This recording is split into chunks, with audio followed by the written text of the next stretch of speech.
dia arovo ny lelanao amin'ny ratsy ary molotrao mba tsy hiteny fitaka.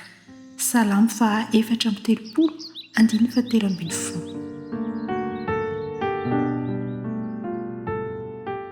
Manaitra ny fanambaran'ny Baiboly manao hoe fa tsy misy mahafolaka ny lela. Ao amin'ny Jakoba 4:9.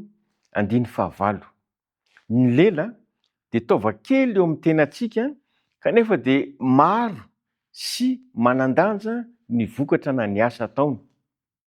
Ohatrany amin'izany no hoe hideran'Andriamanitra isika, hivavaka isika, hanao fampahirizana ho an'ny hafa isika, ary indrindra hampita ny firavan'Andriamanitra dia azony lela atao izany rehetra izany.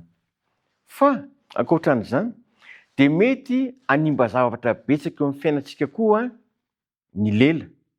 Aza adino fa izy no mampifandrafy ny firenena, izy no mampifanolana ny fiarahamonina, ary izy indrindra koa no mahatonga ny piraita-po tonga amin'ny ady. Romboka eo dia teraka ny fahatezerana, teraka ny fiampangana, eny hatramin'ny hoe endrikendrika izay mamono ny hafa mihitsy ara izany. Io indrindra dia ingaviana isika hitandrina amin'ny fampiasana ny lela satria misy fiantraikany amin'ny fontsika izany.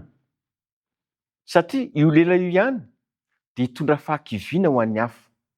Io ihany hitondra fankalana ho an'ny manodidina, ary izy ihany koa ny mety hitondra famoizam-po hanika hitarika amin'ny fahafatesana.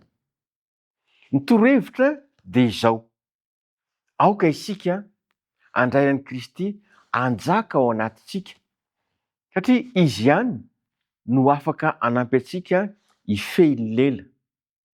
Ilay lela masika teo, lela ny teny mandratra teo, dia ovany ka teny mampahery, teny mitondra fiononana ary teny manambara voninahitran'Andriamanitra no hita amin'izay fotoana izay. Eto izany isika dia mitaona antsika Andriamanitra ny hoe aoka ampiasaina amin'izay le hoe ahasoa ny hafa izay ny teny ambarantsika. Entina hampahery, entina hanome haimbo-avao an'ny hafa. Amin'izay fotoana izay dia mahafinaritra ny hoe lasa mpiara-miasa amin'Andriamanitra isika. Hitondra famelombelomana, hitondra fampaherezana, eny hitarika ny hafa mihitsy aza, hifanantona rehefa misy ny disadisa na ny olana amin'izay fotoana izay.